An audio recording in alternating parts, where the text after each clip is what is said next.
Make sure as soon as you're done watching this video, go to Iraq Veteran 8888, his YouTube channel, and also his Instagram page. Subscribe, follow, and watch his new video that just came out about 3 hours ago on choosing. The title of his new video is Choosing Your First CCW or Concealed Carry Weapon. There he goes into much greater in-depth details on specific action types and different platforms like revolvers, single, double action. This video is a spin-off This video is a spin-off of Eric's video. I got the idea from some of the different holsters that Eric was showing us. So hopefully you guys will enjoy this and I can help some of you guys out. I'm going to tell you what I like and don't like based on my previous experience.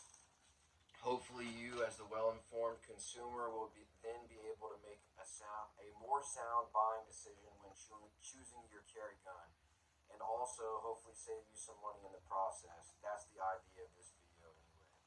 So like I said, before I get started, definitely go check out Eric and Chad's pages on Instagram and YouTube. Their YouTube channel has tons of great content, but that's where I got the idea for this particular video for picking a carry gun, just based off some of the holsters that Eric was showing us. It gave me the idea to do this. But if you want a really more in-depth, I really look up to Eric and Chad and them, so definitely check out Iraq Veteran 8888. Alright, so we're going to go from left to right here. We're going to start with by the way, before I get started, all of these weapons have been checked and are unloaded and clear. Just wanted to get that out of the way. But we're going to go from the left to the right here. So we're going to start off with the SIG P938 SAS, which stands for SIG Anti-Snag. And this is in a little DeSantis pocket holster. Show a little better view of the holster there. This is the P938 SAS from Sig Sauer.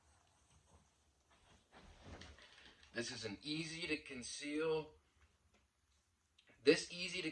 pocket rocket was inspired by the 1911. This lightweight carry pistol offers excellent reliability, accuracy, and durability. This particular model came with SIG factory walnut grips, which I then swapped for VZ grips to get a better purchase on this smaller frame. I really like the VZ grips. My buddy Matt, Buff and Range, also uses them. Let's see here.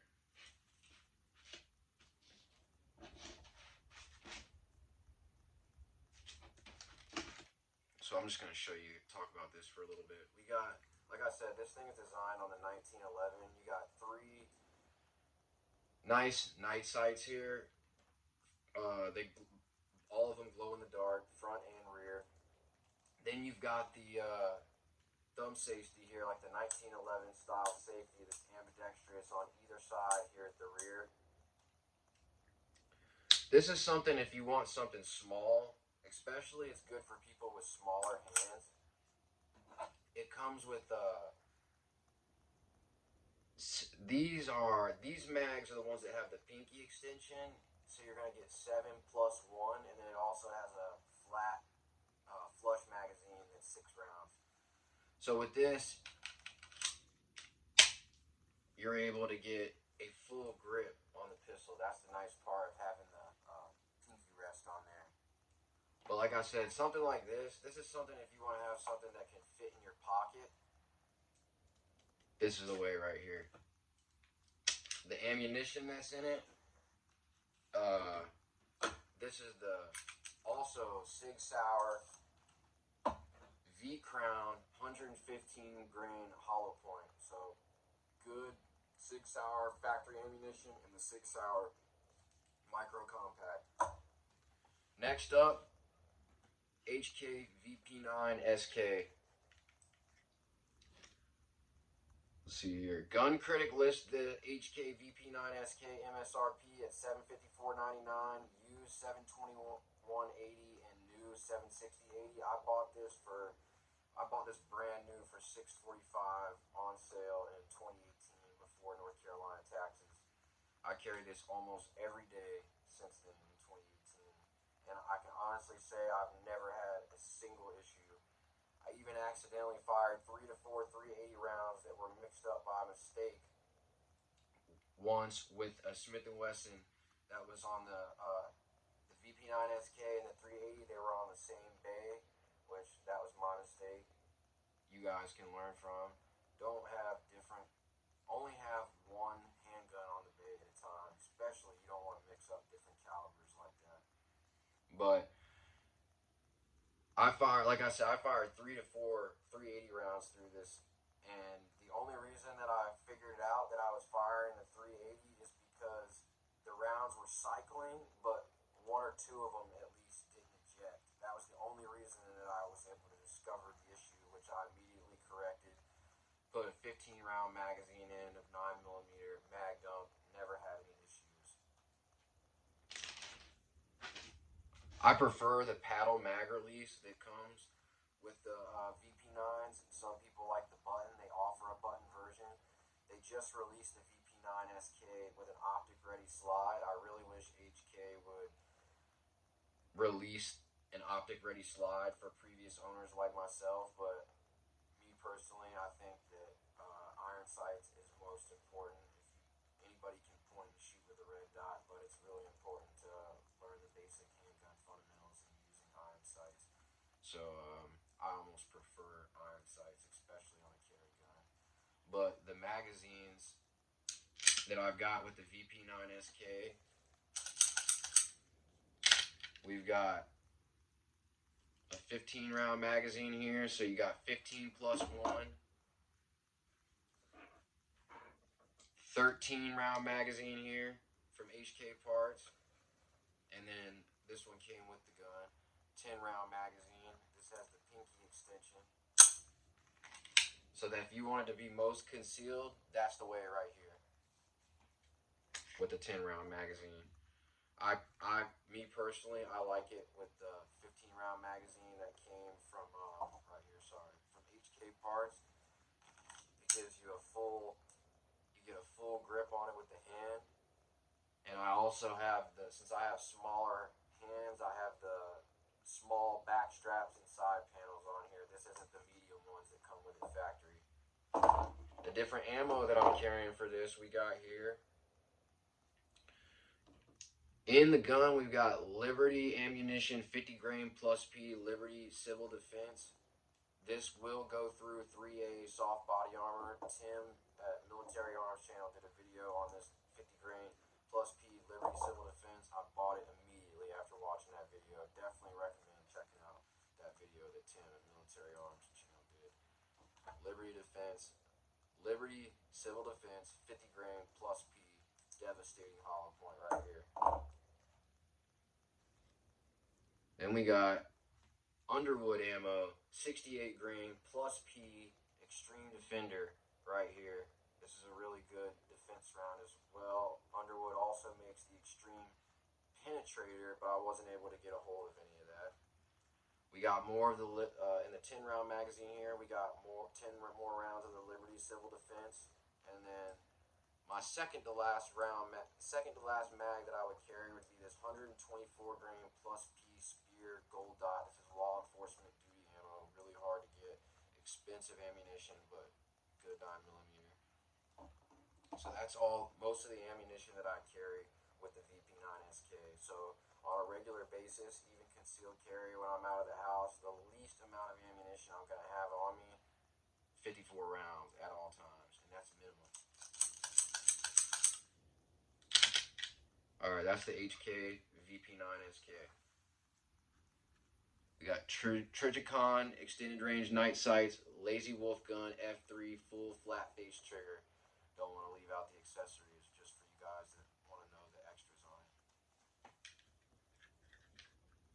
it. But that's my everyday concealed carry.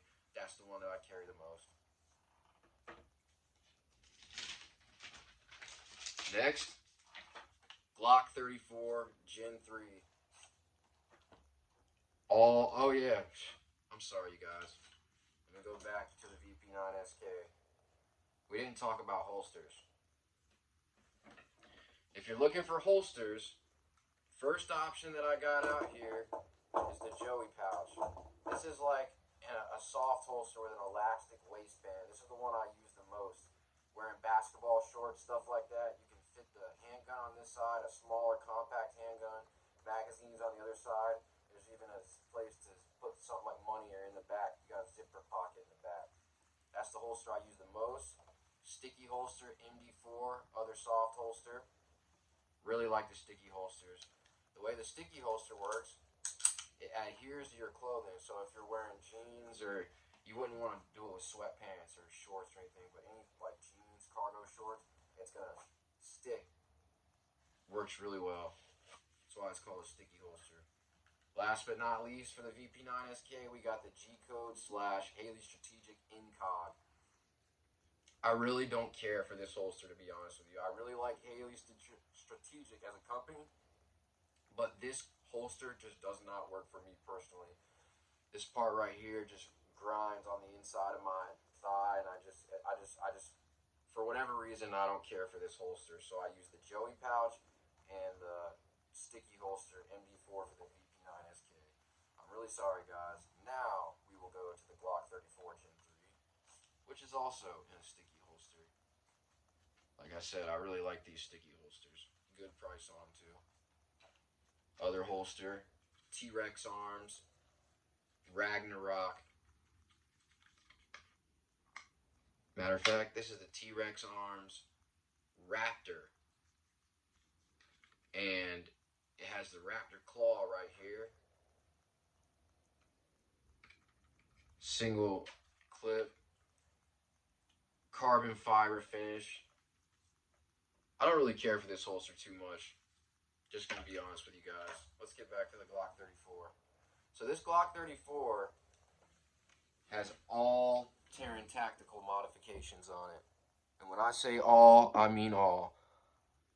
Fiber TTI Ultimate Fiber Optic Sights, carry magwell. I've got the TTI Grandmaster connector kit that's been the trigger bar's been polished and worked by my gunsmith, and then I also have the 13-pound tungsten guide rod. That allows, listen to how smooth this slide racks. I mean, it's butter. It takes nothing. So that's the Glock 34 Gen 3 here. I just wanted to show you it up close. The top of the slide is ported on the Glock 34 Gen 3. Takes off a little bit of the weight. The reason that I bought this gun was to have it sent off to Terran Tactical Innovations for the Grandmaster, for the Combat Master Package whenever I can afford it. It's not cheap. But this Glock 34 has all Terran Tactical Innovations modifications. And like I said, that was the reason I bought it, to send it off to TTI. Gun Critic lists this MSRP at $680 even, $1660 used, $645.23 new. I paid $800 on Gunbroker at the time. These things were hard to get. But the Glock 34 Gen 3 was designed for competition and SWAT teams in mind when they designed this. It's got an extended 5.34-inch barrel, ported slide, and a Glock 17 frame. This is a full-size pistol. Somebody like me that has smaller hands, it's not easy to get a good grip on the full-size Glock 17 frame. So somebody that's smaller, got a smaller frame, including myself, I'm 5'7", 150, about 150, 148. I would recommend a Glock 19 Gen 5 MOS, which is a little bit smaller than this. It's the compact version. This, like I said, the Glock 34 Gen 3 has the same frame as the Glock 17. It just has a longer extended slide and barrel. But I really like the Glock 34 Gen 3. This thing, if you can get a good grip on it, it's really accurate. With that, you got that extended sight radius and the longer barrel. It just allows you to get a good sight picture and follow-up shots. Real easy to track this slide. Another thing that I got from TTI, another modification, was these plus 5.6 base pads. I get about 20 rounds in these magazines. You can see with the carry magwell, the way this thing works, I mean, it's just nothing. It's so, you would be able to reload so fast. That's the idea anyways, with the mag well and the base pads. Just the easy to reload. So you got the 20 round mags pretty much right here. This is the Underwood 68 grain plus P, the Extreme Defender right here again. Looks like a little screwdriver tip. Another 20 round mag. Now this is the 124 grain Federal HST, regular, not plus P.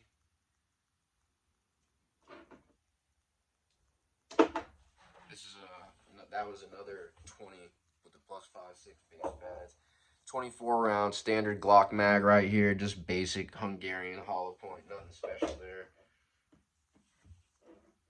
Let's see here. This is a Korean aftermarket mag, 31 rounds, Federal HST. So with the full size in the Glock, you're allowed to use, it allows you to use these stick magazines. And this last one is a 33 round Glock magazine. Just wanted to show you guys the options on capacity with the full size on the Glock.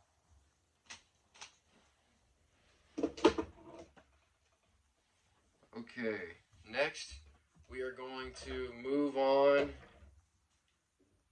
to the Accurized FN7 Mark II. MSRP on these guys come in about $13, $19. I've seen them brand new ranging anywhere from $10.99 to the $1,200 range. 2 decades of trusted service. The FN57 pistol came out in 1998. NATO requested a cartridge more powerful than 9mm, something in between 9mm and 5.56. 5.7 by 28, the pistol was born. Less recoil than 9mm, you can carry more rounds with less weight and have a higher capacity. It has a cold hammer forged chrome lined barrel, which allows pinpoint accuracy and little felt recoil. It has an internal hammer, and it's a single action autoloader. This is my primary pistol right here. This is a Accurized FN57 Mark II. It was Accurized by Jay Wolf at Elite Ammunition.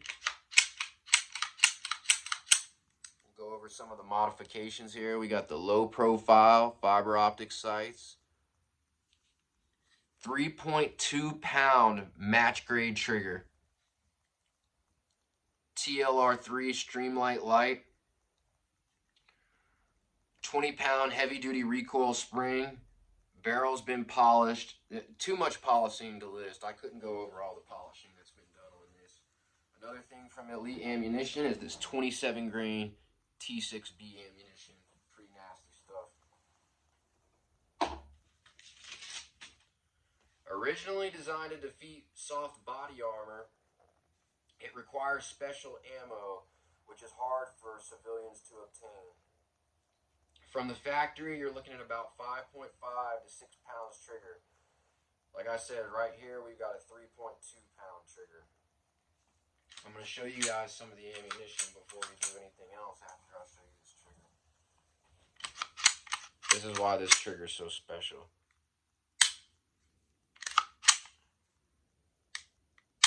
Just look at there's no such thing as a reset. Listen to this. One more time. Yeah, you ain't gonna beat that. Let me show you guys some more ammo.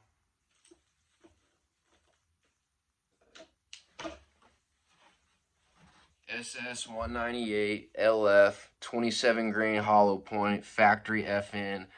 This is like the standard defense 5.7 ammo in my opinion. Then, if you can get it, you've got the SS190 31 grain full metal jacket. This is armor piercing. It will go through 3A soft body armor like paper. As a matter of fact, it'll go through three 3A soft panels back to back to back.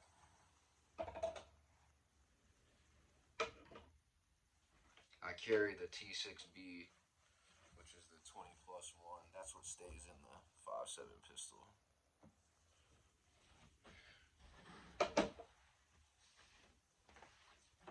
Okay. Next thing I wanted to show you on this is the holster. Red Earth Concealment. Keto inside the waistband. DCC monoblock upgrade and mod wing upgrade right here. This right here is the nicest Kydex concealed carry holster that I've used to date. It beats any of the other Kydex holsters. Safariland quality, but you get better, you actually get real customer service with Red Earth Concealment. John's a great guy. He helped me out with this. He knows how long I've waited for this holster. This one happens to be TLR3 compatible. It works great. Real nice, solid lockup. I mean, it just reminds me of Safariland. It's perfect.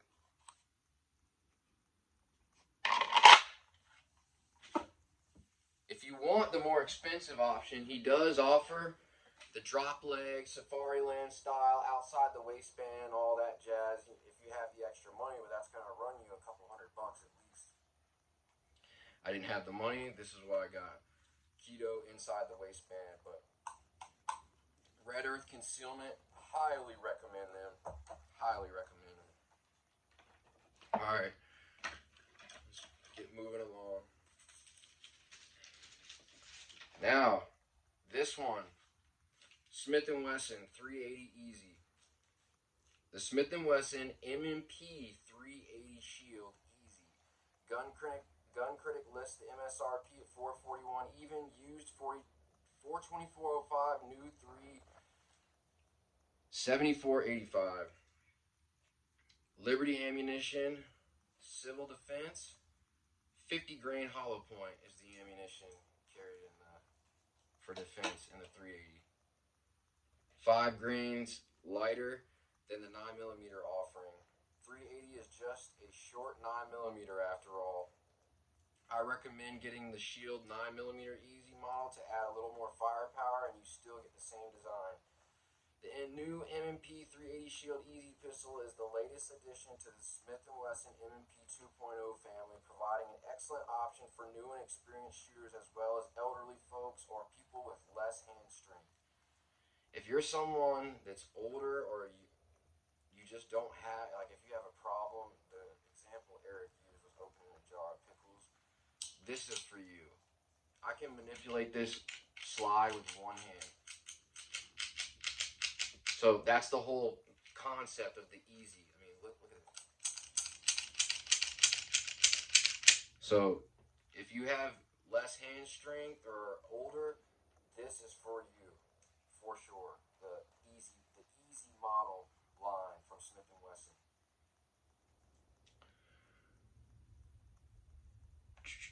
Providing an excellent option for new and experienced shooter as well as elderly folks, people less. This one is for easy manipulate the slide. I already told you guys. So it's got a 1911 style grip safety and manual thumb safety, which is ambidextrous on either side. And then this is you have to grip it to actuate the grip safety. You have to get a solid grip on it. That way, with the extra safeties, you can comfortably carry it cocked and locked if you so desire to.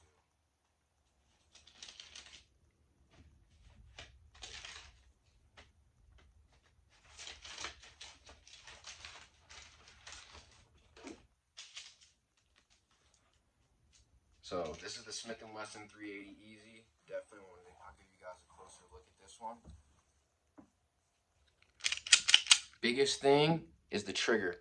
It does not have a hinge trigger in the Easy line. It's an internal hammer-fired gun. The regular M&P series has a hinge trigger. I hate the hinge triggers. They're no good. This Easy line has a regular solid trigger. Really like this trigger. We'll go with this one too.